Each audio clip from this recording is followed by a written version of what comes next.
Olá, pessoal. Meu nome é Viviane Yamura e hoje eu venho aqui com uma super participação. Marcos Naime Pontes, psiquiatra em São Paulo, nada mais, nada menos do que todo esse embasamento, tudo isso que eu falei para vocês. E ele é carinhosamente um prazer ser o meu primo. Então, hoje é o meu convidado da noite para poder desfrutar um pouquinho desse tempo e ele contar essa experiência com os óleos essenciais na vida dele. Boa noite, Marcos. Tudo bem com você? Boa noite, muito bem, muito obrigado. Acho que as gotinhas me dão muita vida e é um prazer poder falar sobre isso. Obrigado, minha prima querida Vivi, de me convidar, porque eu fico muito emocionado de poder falar. Eu sou um falador, né? Psiquiatra, já viu? Ainda mais terapeuta de família e casal, que já teve um monte de lugares, né? Eu sou velhinho, né? Não tão velhinho, mas 54 anos, já rodado.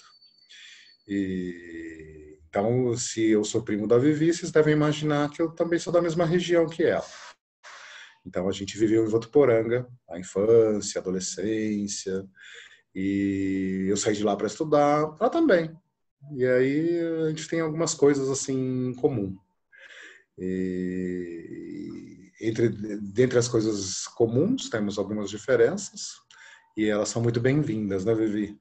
Porque elas enriquecem a gente. E eu conheci os óleos essenciais há alguns anos atrás, com uma amiga que tinha sofrido um problema muito sério de saúde, onde ela tinha procurado alguns apoios de tratamento. E esse apoio de tratamento consistia numa dieta onde ela tinha que perder muitos pesos para eliminar muitas toxinas. E ela também fazia óleo de usos essenciais e é uma pessoa também muito conectada à terra e aos animais. Nada coincidência, né? A gente parece que se atrai. E essa moça foi minha aluna há 6 anos atrás. E ela estava acabando de se curar e ela estava se tornando terapeuta de família e casal para ajudar as pessoas a diferenciarem o que é pessoa e o que é aquilo que acomete ela. Isso é um trabalho muito legal e ela me contou recentemente, ela contou na época também, mas ela contou muito recentemente, porque, coincidência ou não, ela me procurou agora para a gente conversar. Parece do nada, né? Parece mágico. E aí ela me contou que eu toquei muito fundo ela, ensinando ela sobre as perguntas. Porque tem alguns autores que falam sobre as perguntas e as perguntas abrem portas. As perguntas fazem a gente pensar. As perguntas nos abrem para as possibilidades novas que o mundo traz. E eu me lembro bem assim do nosso encontro na época, que também mexeu comigo. Tudo que ela contou e tudo mais. E eu me lembro que depois que eu parei de dar aula para ela, eu fui procurar fazer um trabalho com cavalos. Eu fui à hípica. E aí eu fui fazer uma dieta de crugíveros, porque também queria ficar mais evoluído, mais em busca de alternativas. E lá eles me deram óleos essenciais. Na época eu estava aberto, mas eu acho que eu não estava tão aberto, porque eu usei, me fez bem, abriu campos e eu guardei esses óleos. Bom, a minha vida nunca foi fácil, mas também nunca foi difícil. Ou sempre foi fácil e sempre foi difícil. Porque eu acho que essas coisas andam juntas, né? E a gente só encontra o que é bom quando a gente sabe o que é ruim. Porque se a gente só sabe o que é bom, a gente banaliza. Se a gente só acha que tudo é ruim, a gente vira um grande lamentador e não aproveita as coisas boas da vida.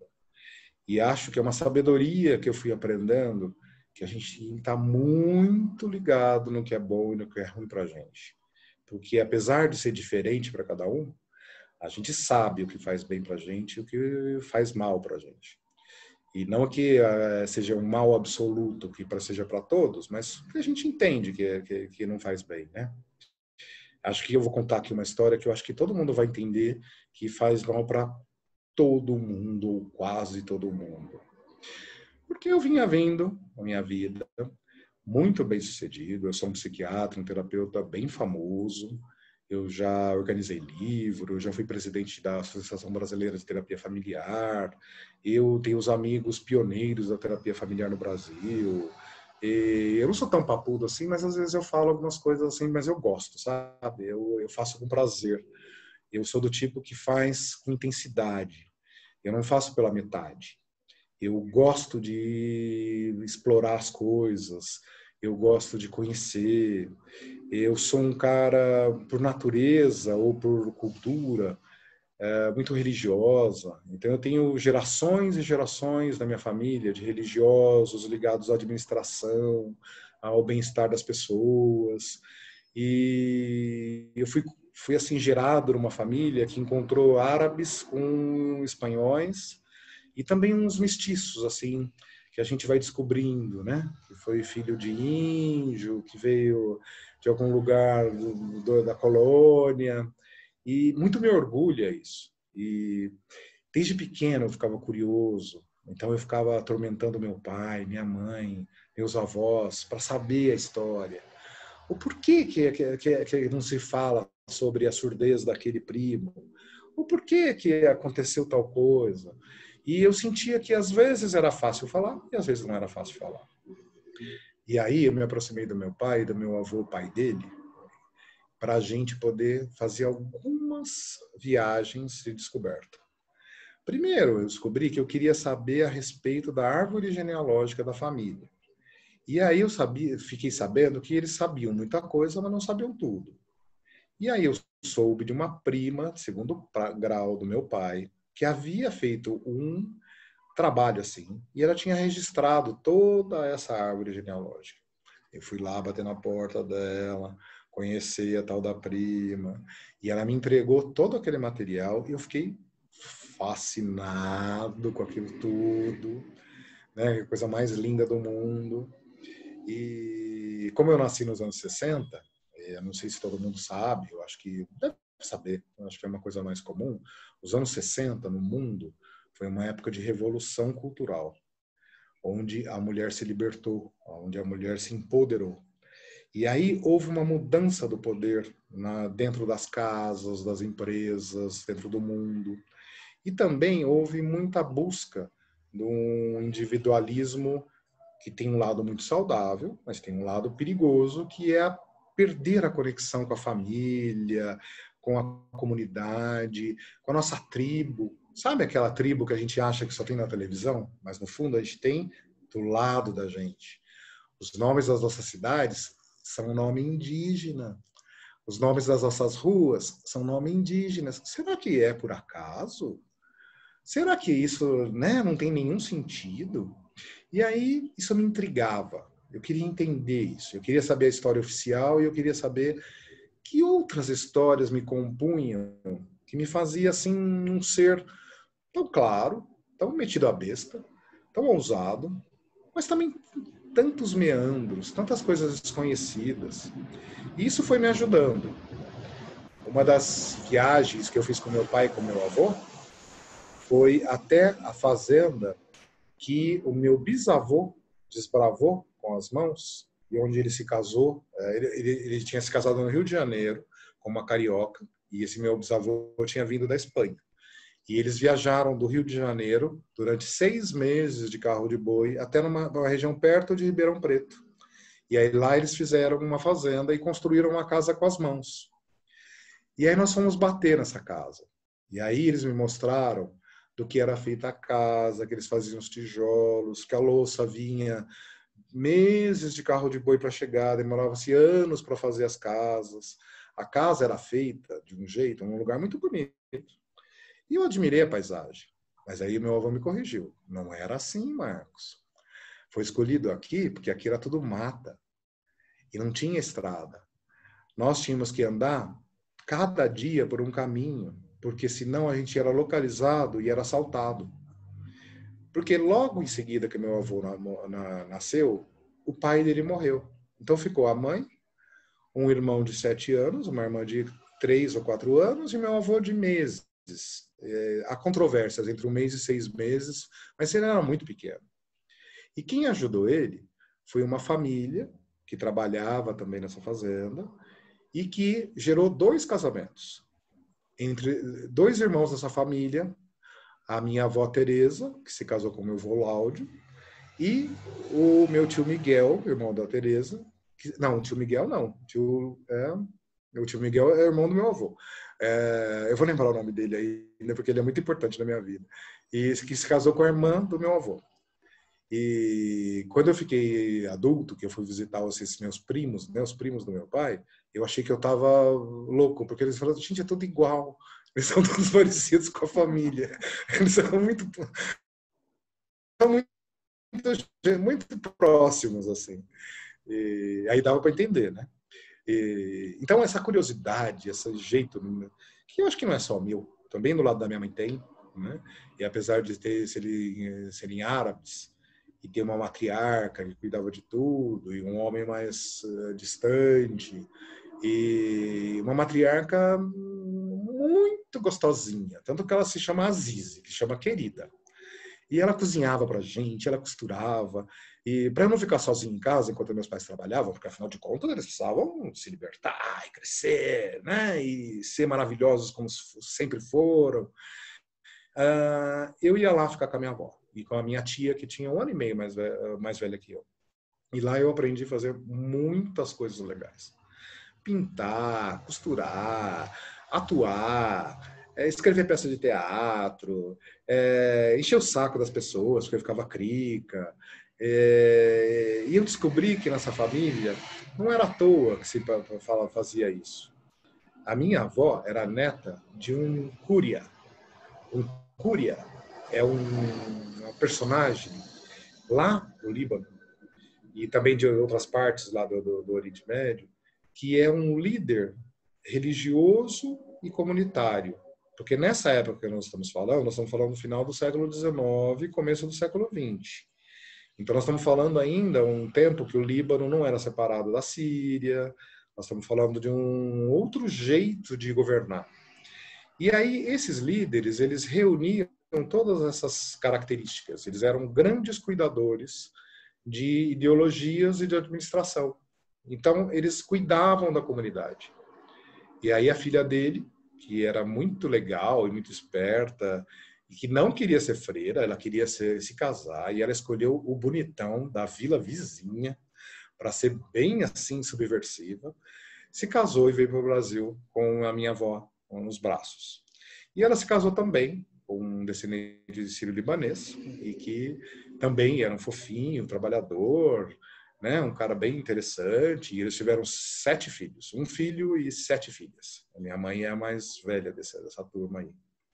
E que eu convivi muito pela proximidade de idade. A minha mãe era mais velha e tinha 18 anos quando eu fiquei grávida.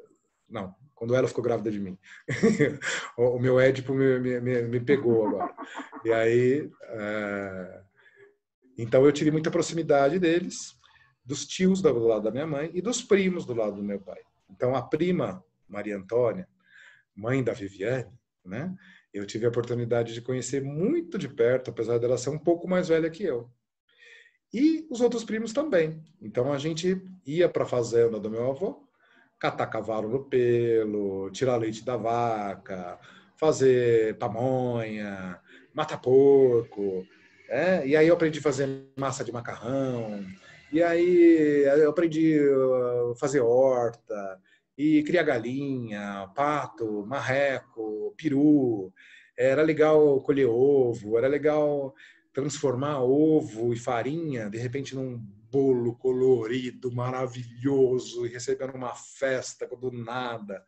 Então, muitas coisas assim que me compõem, né, que eu recebi, e que eu recebi muito bem, porque eu era do tipo que prestava atenção, que tinha curiosidade, que não deixava para depois.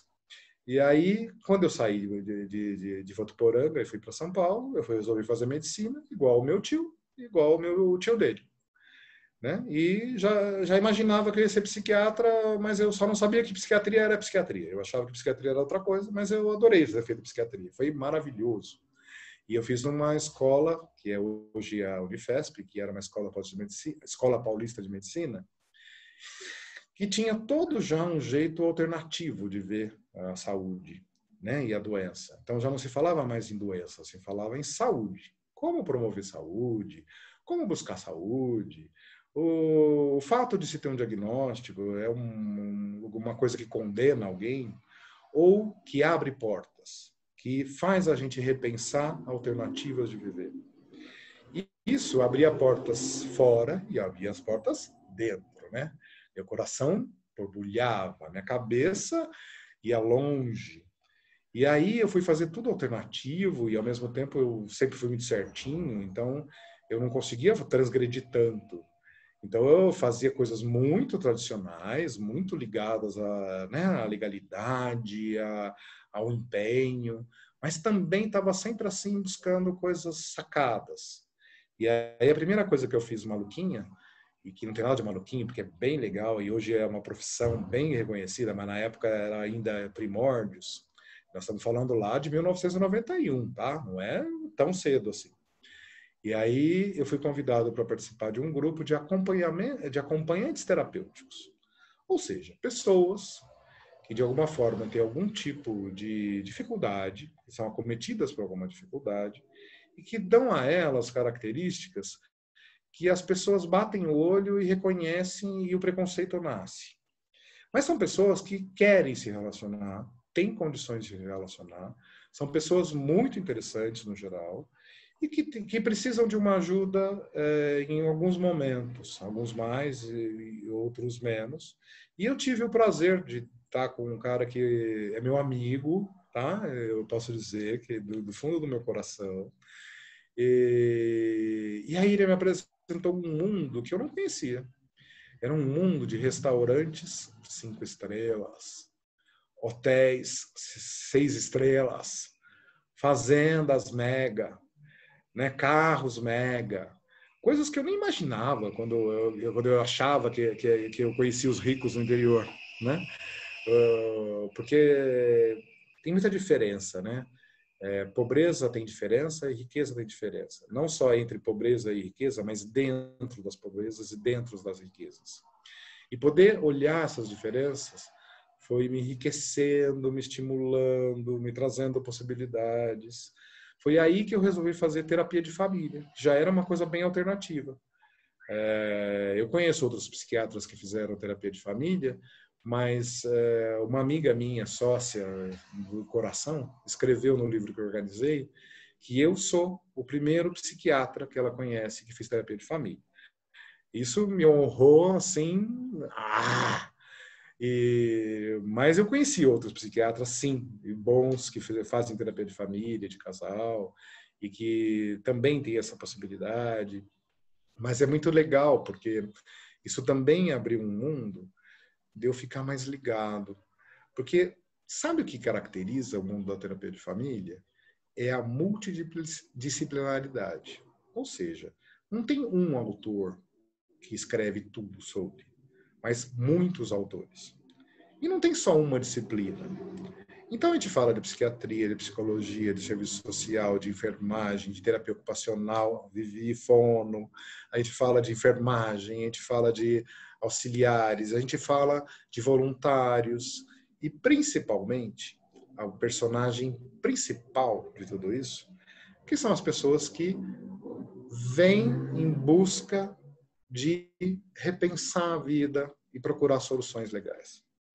E eu passei, então, desde 1991, 92, que eu entrei nessa formação, onde eu trabalhava no posto de saúde, que também tinha uma coisa interessante, que era uma coisa chamada Plano de Saúde à Família, que era um jeito bem revolucionário, bem atacado politicamente, mas muito bom, muito difícil de ser realizado, que significa que a gente não ficava mais dentro de um lugar onde as pessoas vinham e tinham que se submeter a um jeito de ser. Nós, profissionais, tínhamos que ir até eles. Então, nós íamos nas casas das pessoas, na escola das pessoas. A gente ia conversar com quem estava bloqueando o caminho. Eu conto isso com orgulho, mas eu conto isso porque isso traz características para mim, mas traz características também para você que está ouvindo. Olha para aquilo tudo que você fez e reconhece a tua curiosidade, reconhece a tua singularidade. Porque todo esse caminho culminou, que aí eu fui fazendo outras coisas, e galgando, né, e viajando. Eu fui para fora do Brasil, para dentro do Brasil, para as Américas, e tudo desse jeito, tá? Curioso, né? Com dinheiro, sem dinheiro, com amigos, sem amigos. E eu queria conhecer, eu queria ver. Eu queria ver a Mona Lisa lá. Por que ela era tão famosa? Eu não descobri quando eu vi, eu só descobri quando eu li que ela só é famosa porque os santos medievais eram duros, assim. E aí ela é a primeira que está assim. E aí ela muda todo um movimento de pensamento, que entra no Renascimento. Que aí todas as estátuas são lindas, né? Os anjos são todos maravilhosos, né? Então ali tem todo um sentido de mudança que é muito interessante. E aí, no final do ano passado, culminou uma coisa que estava acontecendo comigo por uns 2 anos que eu não entendia. E eu não entendia, não é porque eu estava negando, é porque eu não conseguia entender. Eu procurava ajuda, eu ia atrás, mas eu ficava desanimado, eu estava engordando, eu estava sem paciência, e tudo sempre foi o oposto do que eu fui. Né? Eu sou um cara sociável, eu sou um cara amigável, eu gosto de contato. Imagina o quanto eu sofri nessa pandemia de não poder abraçar, beijar, encontrar um monte de gente. Né? Eu sei que vocês também sofreram, mas eu estou contando desse jeito aí que aconteceu. E aí, no dia 2 de janeiro, saiu o resultado de uma ressonância magnética que eu fiz, a revelia de todos os médicos, tá? Porque quem me falou foi uma pessoa na recepção de uma clínica famosa lá que eu tinha ido, e disse assim: Marcos, você não está entendendo que isso aí é neurológico? Para de procurar aqui na oftalmologia, para de procurar no psiquiatra, porque isso é neurológico, você não está entendendo, você é médico. Cara, se liga. Aí eu fui lá na neurologista, pedi para ela uma tomografia, uma ressonância magnética, não uma tomografia, e que saiu dia 2 de janeiro. Ia sair dia 4, saiu antes. E o resultado era um tumor enorme dentro da minha cabeça.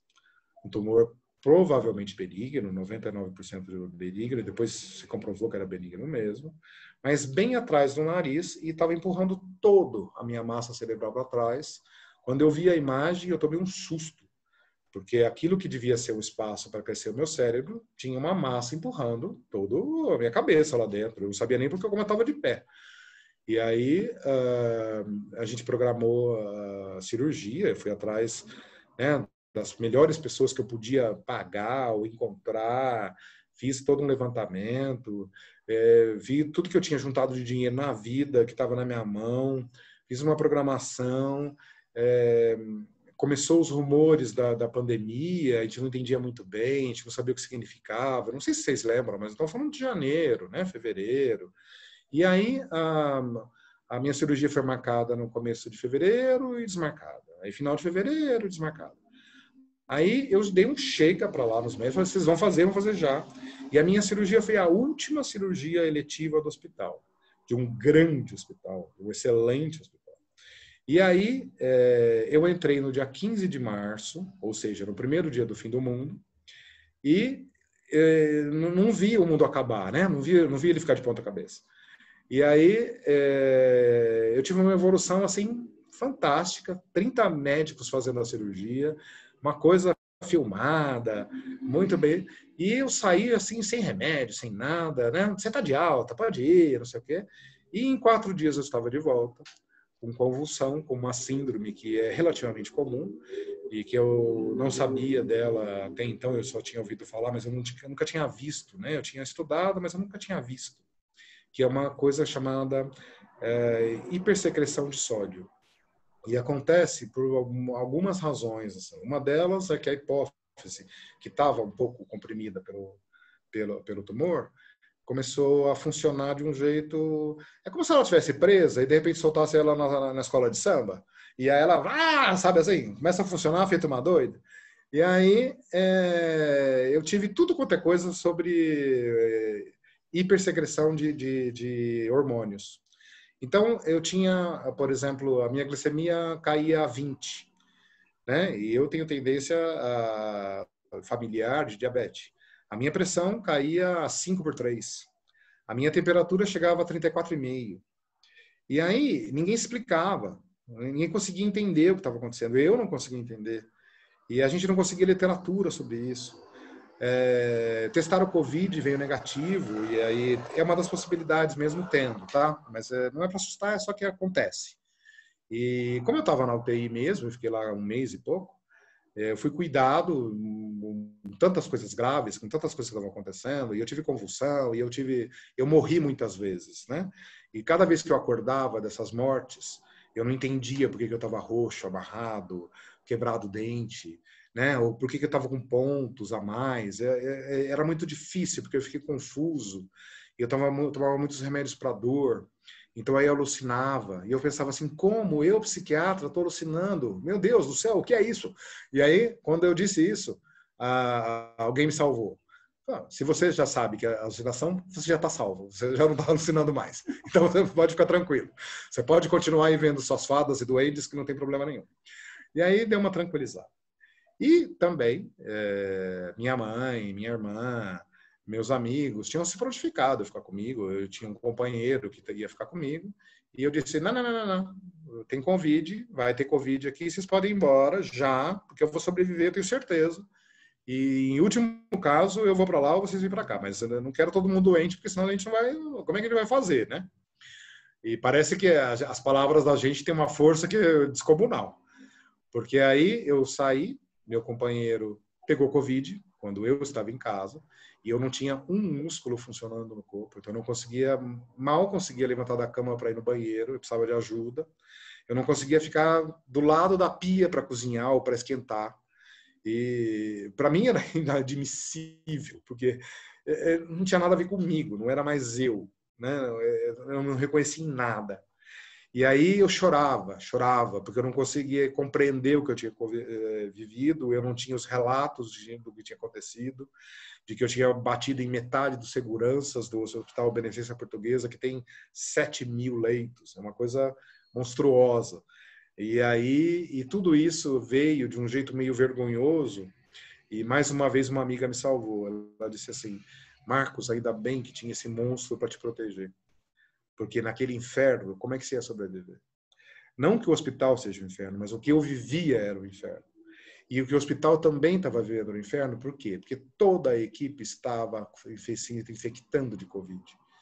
Então havia muita gente morrendo, muita gente internada, muita gente abandonando o trabalho, as conversas eram assim.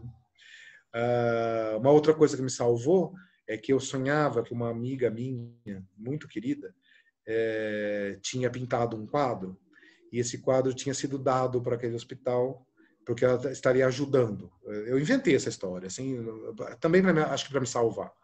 E aí, para todos os lados que eu olhava, o quadro estava pintado. Então, o quadro estava nas paredes, ele estava no teto. Muitas vezes eu sentia uma cúpula, que eu olhava as pinturas dela nessa cúpula, me protegendo. E foi uma das primeiras coisas que eu fiz, foi ligar para ela, dizer, olha, você esteve comigo, você me salvou, tá? Porque você me ajudou muito. E aí, nesse período, então, que ficou eu em casa e esse meu companheiro com Covid, a mãe dele estava ajudando a gente generosamente, só que ela também tem mais de 60 anos, e aí com Covid em casa, ela teve que ir embora, e ela morava em outra cidade. Então, a gente que tinha falido completamente, não sabia se ia trabalhar, porque não sabia o que estava acontecendo, né? Eu não tinha noção ainda do que tinha acontecido com meus pacientes. Eu tinha avisado eles que eu ia ficar 10 dias, eu fiquei um mês e meio. Não sabia nada mais. Quem cuidou disso foi minha secretária maravilhosa, que me ajudou muito, né? E aí eles voltaram, eles queriam que eu os atendesse. Eu, no primeiro dia, já saí todo vestidinho para atender, e aí fui só fazer pipi. E aí, para minha surpresa, o meu corpo disse, não vá, porque eu tive uma diarreia em pé, que eu esvaí, né? E aí era o sinal de dizer, não vá, não é para você. É para você atender de casa, online.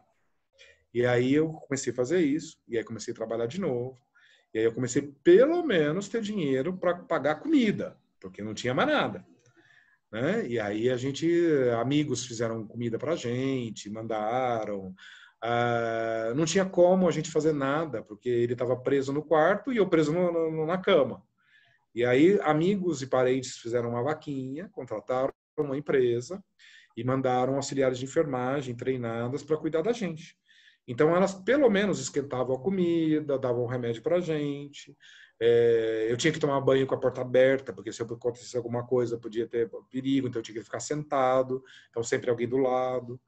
Então, era realmente uma situação muito extrema. E isso foi estressando muito a gente, né? A falta de perspectiva, o que vai acontecer agora? Vai ter trabalho, não vai? O mundo acabou, né? As pessoas têm dinheiro, têm emprego, como é isso, né? E nesse fuzuê, eu e meu companheiro começamos a nos entender de um jeito muito, muito inexplicável, porque a gente estava junto há 8 anos e tinha sido uma história maravilhosa. E nos últimos anos não estava tanto assim. E aí é muito difícil você acordar todo dia com um beijo e terminar a noite com um jantar e de repente passar a ser tudo é ruim, tudo é política, tudo é desgraça e a gente precisou se separar. Só que aí eu fui buscar ajuda daquela que eu conhecia, fisioterapeuta que eu conhecia, dieta que eu conhecia, os médicos que me atenderam na cirurgia não podiam me atender mais, porque todos tinham mais de 60 anos, então eles não podiam me ver. E eu fui atrás dos meus colegas de turma, que generosamente me atenderam, assim, muito bem, e me deram orientações maravilhosas. E aí, eu não sei o quanto que a Maria Antônia, mãe da Viviane, soube, porque eu imagino que eu não sabia quem sabia o quê, né? Eu não sabia nada, eu não conseguia nem falar com as pessoas. E aí ela me ligou, né? E todas as lembranças maravilhosas de tudo que a gente viveu, né? Na minha infância e adolescência, na adolescência dela, no período jovem, de juventude dela, nos conectou imediatamente, novamente, né? E a gente fez a primeira pergunta assim: se a gente se ama tanto, por que a gente não se falou por tantos anos, hein? E aí a gente voltou a se falar muito. E aí ela me apresentou os óleos essenciais do doTERRA. E a primeira coisa que me veio à cabeça é assim, gente, Deus é muito bom. Mandou esse anjo maravilhoso me dar a mão nesse momento tão desesperador. E mais uma vez eu me vi naquele inferno de escuridão com uma luz brilhante podendo me puxar pela mão. Pra vocês terem uma ideia, eu estava sem dormir há um tempão, eu dormia um pouquinho. E eu não conseguia tomar mais remédios, porque eu estava tomando muitos remédios, dosagens altíssimas de tudo, e tudo eu agradeço, porque se não fosse isso, eu não tinha sobrevivido. Eles salvaram a minha vida literalmente, né? E aí ela me mandou, eu falei, Maria Antônia, eu não tenho dinheiro nem para comer, como é que eu vou comprar? Aí essa santa, né, as duas anjos, me mandaram os 4 primeiros óleos, o frankincense, o lemo, acho que o copaíba e mais o gengeste. Porque já não tinha estômago, né? Já não tinha mais nada funcionava, né? Era um horror. E aí eu comecei a usar e já na primeira gotinha, já né? Você fala, nossa, o que é isso? E aí eu comecei a tomar em uma semana, Maria Antônia, eu quero mais. Mas já acabou? Não, não acabou, mas eu não quero que acabe. Por favor, me ensina mais. Né? E a primeira coisa que ela me falou do frankincense, foi uma coisa que me chamou muita atenção, que ela disse assim, este é um dos óleos bíblicos. Este é o óleo da conexão que você vai fazer com o seu pai terreno e com o seu pai celestial. Neste momento, algo dentro de mim, poderosíssimo, né? Foi movido antes do óleo, antes do tudo. É muito forte isso, né? Eu acho que se a gente liga as antenas, se a gente abre o coração, se a gente deixa a alma livre para a sensibilidade, dá para entender isso com clareza. Seja a explicação qual for, né? Mística, transcendental, ou puramente sensitiva, ou da ordem a sensibilidade, não interessa a explicação, interessa que funciona, basta prestar atenção. Isto é além do que a gente consegue explicar com o mundo cartesiano. Isso é algo que presta atenção que existe. Existe na oração, existe no contato, existe no amor, e existe na palavra. A palavra, ela propicia coisas muito interessantes. A gente se aproxima das pessoas ou a gente se afasta delas com as palavras. As palavras das pessoas nos convidam ou nos afasta. Então, como que a gente pode prestar atenção nos detalhes? E como prestar atenção nos detalhes sempre foi uma coisa muito forte em mim, e como eu precisava mais forte ainda prestar naquele atenção, porque cada gotinha fazia o meu mundo transbordar. Essa é a verdade. E aí, outra amiga que me ajudou muito, né? Enquanto eu me entristecia, que eu falava, meu Deus do céu, não tem nenhuma área da minha vida que não foi destruída. Não sobrou nada, nada. E ela disse uma coisa muito linda. Ela disse, você percebe a força de vida que você tem? Se você não tivesse a força que tem, você não superaria tudo. E eu descobri uma coisa que eu não sabia que tinha, que é essa força de vida. E aí, me arrastando, eu fui tomando as gotinhas, eu fui rezando, e estava tudo fechado, vocês lembram? Igreja, templo, o vizinho, eu não podia sair da porta de casa, porque o condomínio me proibia. Então, era muito desesperador. E aí, eles vieram atrás de mim. Eles me conectaram, e a gente começou várias coisas. E eu comecei os programas e a compreensão do que era os olhinhos essenciais, os óleos essenciais da Terra, e todos os produtos que talvez se eu tiver mais algumas encarnações, talvez eu consiga entender tudo, mas eu vou tentar, eu juro, eu sou estudioso, eu até achei que eu era inteligente um dia, eu acho que até sou um pouco. E a Maria Antônia é uma pessoa que generosamente fala bastante, a Vivi também. Então, elas trazem esse conhecimento vivo e assisti-las é lindo, é encantador, né? É convidativo. E eu entendo que, pela lei, o uso dos óleos não é um tratamento, que é um apoio ao tratamento. Mas eu falo, acho que tem alguma coisa errada nessa nomenclatura, porque tem coisas que é tratamento mesmo. Tem coisas que é solução. E solução daquelas mais nobres, que é a saúde que supera a doença. Nós, pessoas, é que surgimos para combater aquilo que nos acomete. E aí, a sucessão de desafios, né, foi se dando. Porque, além de tudo, apareceu pedra na minha vesícula, minha próstata, que estava tudo controlado até no ano antes, desandou, né? Então, PSA aumentado, estourado, alteração para urinar, era uma desgraça, sabe assim? E a outra coisa que me ajudou muito é que eu cansei de colecionar desgraça e comecei a colecionar vitórias e superações. Isso também me deu um up, sabe assim? Eu falei, ai, que bom, um alívio, né? Porque se eu puder olhar por esse ângulo, né, eu vou realmente me ajudar e ajudar o mundo.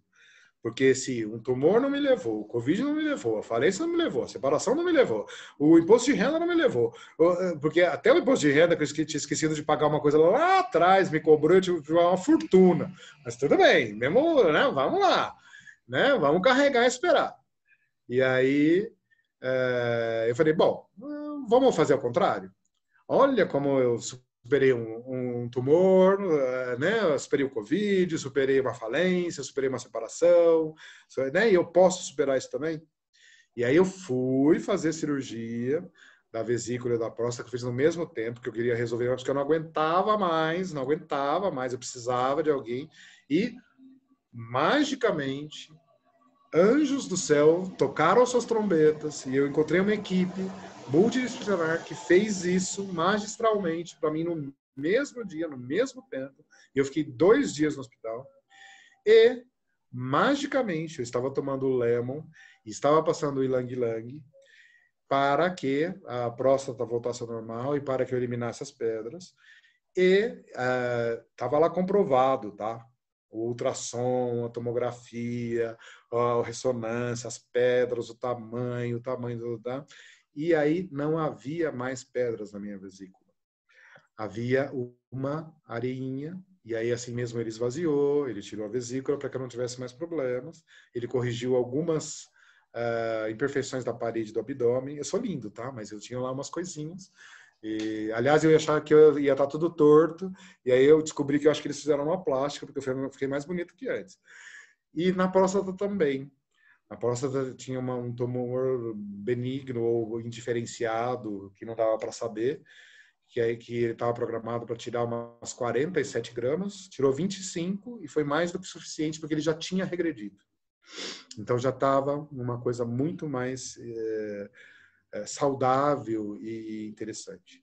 Então, às vezes eu assim, puxa, você devia ter feito exame antes, não ter sofrido cirurgia, né? Eu falo, olha, tem tanta coisa na vida que eu poderia me arrepender e eu não me arrependo, porque eu acho que eu precisava passar por isso, eu precisava superar isso, e eu acho que eu ter a experiência de poder saber que nós todos temos poder de cura sobre nós mesmos, sobre aquelas pessoas que a gente ama, não infinita, ou talvez infinita, mas talvez não controlada, ou talvez que a gente não saiba tudo, né? Porque cura é um termo muito médico, e a gente pensa mais em superações mesmo, em achar jeitos alternativos, em jeitos saudáveis de viver aquilo que a gente é. Porque o fato da gente não ser alguma coisa que a gente supõe que todo mundo é, porque na verdade ninguém é tudo, né? E, na tabela não é bem assim, na realidade, né? O que cabe na tabela não é o que cabe na sociedade. A gente precisa encontrar um jeito da gente de viver. E os olhos me ajudaram muito, muito, muito. E eu não estou dizendo que eu nego a religião, a oração, a amizade, até porque eu tenho sócios maravilhosos, eu tenho clientes maravilhosos, eu tenho clientes que me ajudaram muito, muito, muito. Eu sou muito grato a eles, eles não me abandonaram, eles não choraram na minha presença quando eu contei, mas depois eles me contaram que choraram e rezaram. Então, é muito bonito isso. Eu tenho uma gratidão infinita, infinita. Não consigo nem dizer o quanto. Então, quando a Vivi me fez esse convite, eu falei, claro, claro, eu quero muita gente feliz, encontrando o caminho. Essas gotas são mares, são mundos, né? É início de vida, mesmo que seja numa corrente de um elo enorme que nós passamos. Eu Falei acho demais, né, muito Vivi? bonito. Então, assim, gente, para contextualizar tudo isso, vocês podem ver que é uma pessoa de uma bagagem imensa, que eu não poderia perder a oportunidade, porque eu digo que a vida é feita de momentos e de oportunidades, e que quando ele passou para mim no WhatsApp falando, Vi, até, né?